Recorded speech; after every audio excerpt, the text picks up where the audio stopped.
तो फ्रेंड्स, आज के वीडियो में हम बात करेंगे कि मैक्रो फोटोग्राफी कैसे की जाती है और मैं लाइव आपको थोड़ी सेटिंग वगैरह भी करके दिखाऊंगा। जो बेसिक सेटिंग्स होती है माइक्रो फोटोग्राफी की वो करके दिखाऊंगा कि किस सिचुएशन में किस टाइप की फोटोग्राफी होती है।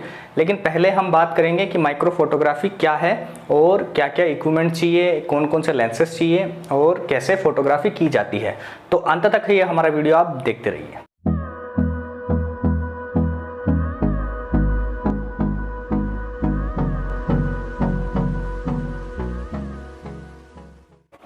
हेलो दोस्तों, मेरा नाम है विजय सिंह और आप देख रहे हैं हमारा यूट्यूब चैनल DSLR 14 वर्ल्ड, जिसमें आज हम बात करने वाले हैं मैक्रो फोटोग्राफी के बारे में। जो मैक्रो फोटोग्राफी है, माइक्रो हो गई या मैक्रो जो भी बोल सकते हो आप, दोनों ही टाइप की फोटोग्राफी है।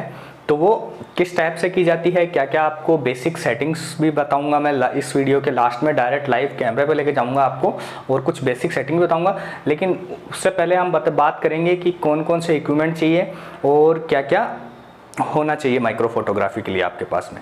तो चलिए शुरू करते हैं। सबसे पहले बात करते हैं कि आखिर माइक्रो फोटोग्राफी होती क्या है। तो माइक्रो फोटोग्राफी में जैसे ज्वेलरी वगैरह की हम शूट करते हैं, डायमंड शूटिंग हो गई, या वाइल्ड लाइफ की बात करें तो छोटे छोटे कीट पतंगे हो गए, या ऐसे सब्जेक्ट हो गए जो नॉर्मल आप लेंस से उनकी फुल डिटेल नहीं ले पाते हो।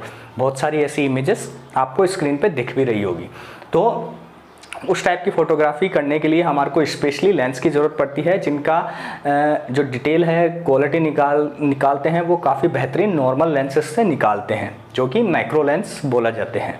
माइक्रो लेंस में कई टाइप के माइक्रो लेंसेज आते हैं, जिनमें 40 mm हो गया आपके, या 60 mm है, 85 mm है, 105 mm है और 200 mm तक भी होते हैं।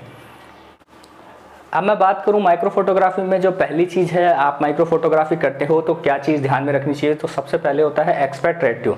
जो एस्पेक्ट रेशियो है वो 1/1 का रहना चाहिए, 1/1 का एस्पेक्ट रेशियो रहना चाहिए। उससे क्या बेनिफिट पड़ता है, जैसे मान लीजिए ये आपका पूरा स्क्रीन है, ठीक है, जिसमें आप देख रहे हो, तो वो सब्जेक्ट क्या है, पूरा उस स्क्रीन के अंदर आना चाहिए। मतलब कि ज़्यादा खाली स्पेस भी नहीं रहना चाहिए और बिल्कुल डिटेल में भी ज़्यादा नहीं जाना है। मतलब पूरा जो आपका जो भी सब्जेक्ट है, जैसे एक डायमंड है, जैसे एक चींटी है या कुछ भी है, वो पूरी परफेक्टली उसके अंदर आनी चाहिए। जैसे कि सपोज करिए मैं लेंस की बात करूं तो छोटे, बिल्कुल छोटे आइटम हैं तो उनके लिए आपको 105 या 200 mm का लेंस तक चाहिए होता है, जिससे आपको क्या है, बिल्कुल वो डिटेल से, बिल्कुल नज़दीक से भी उनका व्यू ले पाए। तो ये चीज़ आपको ध्यान में रखनी है। थोड़ा और जिस चीज़ के आप क्लोजअप जा सकते हो, जिससे वो मूवमेंट में नहीं है, जैसे ऐसे सब्जेक्ट हैं, कुछ भी हो गए, स्टोन, ज्वेलरी वगैरह, तो आप 40 mm 60 mm भी यूज़ कर सकते हो। लेकिन जैसे कोई भी जो जिंदा वस्तु है, जैसे कोई चींटी है या कोई मकड़ी है, या मतलब वाइल्ड लाइफ के कोई भी सब्जेक्ट हो गया जो रनिंग में रहता है, तो उससे आपको थोड़ा सा डिस्टेंस बना के रखना पड़ेगा, क्योंकि आप बिल्कुल अगर उसके पास में चल जाएंगे तो वो वहाँ से हट जाएगा या भाग जाएगा। तो उसके लिए आपको 100 mm से लेके 200 mm तक के बीच के जो माइक्रो लेंस आते हैं तो वो तो रखने पड़ेंगे, कि थोड़ा आप डिस्टेंस से भी उनका काफ़ी यूनिक और अच्छा फ़ोटो ले पाएँ। और माइक्रो फोटोग्राफी में डेप्थ ऑफ फील्ड का भी अपना यूज़ है। जैसे आप ज्वेलरी, स्टोन्स या प्रोडक्ट की फोटोग्राफी करते हो तो उसमें आपको कॉर्नर से कॉर्नर बिल्कुल सारा आपको क्लियर चाहिए होता है। तो उसके लिए आपको हो सकता है अपाचर वैल्यू जो है वो थोड़ा सा बढ़ा के रखनी पड़ेगी, क्योंकि जब आप 2.8 पे लेंगे तो सब्जेक्ट कहीं ना कहीं जहाँ पे सिर्फ आपका कैमरा फोकस कर रहा है वहाँ से क्लियर आएगा, और उसके आगे पीछे का जो एरिया है वो बुके या ब्लर इफेक्ट में दिखा देगा। लेकिन कहीं कहीं ऐसी जगह भी होती है, जैसे वाइल्ड लाइफ में हम बात करें, किसी आप सब्जेक्ट का माइक्रो ले रहे हो, जैसे किसी की आँख, सिर्फ आपको किसी कुछ भी ले लीजिए, आप मेंढक ले लीजिए, छिपकली ले लीजिए, कुछ भी ले लीजिए जिसकी आपको आँख फोकस करनी है, चिड़िया ले लीजिए, और बाकी आपको बुके दिखाना है, तो उसमें काफ़ी बहुत अच्छा इफेक्ट उभर के आता है। तो उसके लिए आपको 2.8 रिक्वायरमेंट पड़ती है। तो आप अपनी सिचुएशन, अपने अकॉर्डिंग, अपने सब्जेक्ट के अकॉर्डिंग आप अपाचर को कम ज़्यादा कर सकते हो। अगर आपको डेप्थ ऑफ फील्ड दिखानी है वहाँ पे तो आप अपाचर को कम कर सकते हो 2.8, या आप 1.8 भी रख सकते हो। लेकिन माइक्रो में 1.8 ज़्यादातर लेंसेज में होता नहीं है, तो 2.8 या मतलब 5 के अंडर रखिए। और आप अगर ज्वेलरी वगैरह शूट करते हो, आपको पूरा फुल डिटेल में दिखाना है, जो भी आपका सब्जेक्ट है उसको आगे पीछे ऊपर नीचे, तो आप अपाचर को थोड़ा सा बढ़ा के रखिए, तो ये बेनिफिट रहेगा आपके। अब बात करते हैं सबसे ज़्यादा मैक्रो फोटोग्राफी में जो ज़रूरत होती है वो होती है आपकी लाइट बिल्कुल बैलेंस होनी चाहिए। जैसे आप वाइल्ड लाइफ की बात करो या प्रोडक्ट फोटोग्राफी की बात करो तो लाइट जो है, कैमरा लाइट जो होती है, कैमरा की फ्लैश लाइट होती है, वो कभी भी बिल्कुल सामने नहीं डालें, क्योंकि आप अगर लाइट को डायरेक्टली सब्जेक्ट के ऊपर डालेंगे तो सब्जेक्ट ज़्यादा ओवर एक्सपोज हो सकता है या उसकी जो डिटेल है वो लॉस हो सकती है, या जो स्टोन ज्वेलरी वगैरह होते हैं उसमें तो ये दिक्कत होती है कि लाइट बिल्कुल सीधी पड़ेगी तो रिफ्लेक्शन शो करता है। तो ये गलती कभी भी ना करें। आप जब भी प्रोडक्ट शूट करते हो तो या तो डिफ्यूज़र लगा के करें या लाइट ऐसे एडजस्ट करें कि आपके प्रोडक्ट पे वो सीधी नहीं पड़नी चाहिए, या तो डिफ्यूज़र के थ्रू पड़े या आप बाउंस करवा सकते हो, या थोड़ी सॉफ्ट लाइट होनी चाहिए जिससे कि आपका सब्जेक्ट पे डायरेक्टली लाइट का फोकस नहीं पड़े। तो ये बात भी काफ़ी ध्यान में रखने वाली है मैक्रो फोटोग्राफी में। तो ये तो था कि आपको क्या क्या बातें ध्यान में रखनी चाहिए, क्या क्या आपको सहूलियत रखनी चाहिए माइक्रो फोटोग्राफी करते समय, और क्या क्या इक्विपमेंट चाहिए, कौन कौन से लेंसेज आपको चाहिए। अब मैं आपको डायरेक्टली लाइव थोड़ी सी सेटिंग वगैरह दिखाता हूँ बेसिक कैमरे में ही, कि बेसिक जो रूल्स हैं, क्या क्या सेटिंग्स होनी चाहिए माइक्रो फोटोग्राफी करने के लिए वो। तो चलिए हम वो देख लेते हैं। तो फ्रेंड्स, जैसा कि आप लाइव देख सकते हो, अब मेरे पास निकॉन का कैमरा रखा हुआ है। अब मैक्रो शूट के लिए सबसे पहली चीज़ वो है कि आपको बिल्कुल भी ज़्यादा कैमरे की नॉलेज नहीं है तो आप ऑटो पे ही शूट कर सकते हो। और ऑटो पे कई बार दिक्कत ये आ जाती है कि जैसे पीछे का आपका सब्जेक्ट ब्लर वगैरह हो रहा है तो दिक्कत आ जाती है। तो इसके लिए सेकंड ऑप्शन जो है वो कैमरों में ही, सारे कैमरों में ही एक क्लोज़अप या मैक्रो के नाम से एक ऑप्शन आता है। जैसे निकॉन में ये वाला है, मैं आपको दिखा देता हूँ। यहाँ पे लाइव दिख भी जाएगा आपको। तो देखिए, स्पोर्ट के नीचे क्लोज़अप का ऑप्शन है, तो इसमें स्पेशली आपको क्लोज़अप फोटोग्राफी के लिए ही ये सेटिंग देता है। लेकिन कई बार इसमें भी दिक्कत आती है, तो सबसे बेस्ट जो रूल है वो आपका यही है कि आप कैमरे को मैनुअल कंट्रोल पे रखें। जैसे कि मैंने यहाँ पे कर लिया है, आप लाइव देख सकते हो। ठीक है, मैनुअल कंट्रोल पे आपको कैमरे को रखना है।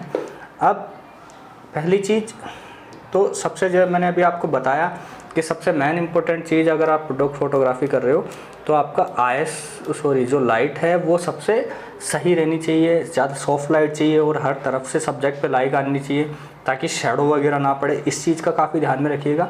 सेकंड, जो आपका शटर स्पीड है वो 100 से नीचे नहीं जाना चाहिए, क्योंकि 100 से नीचे जाएगा तो थोड़ा शेकी वगैरह की प्रॉब्लम हो सकती है। और आपको लाइट ज़्यादा मिल रही है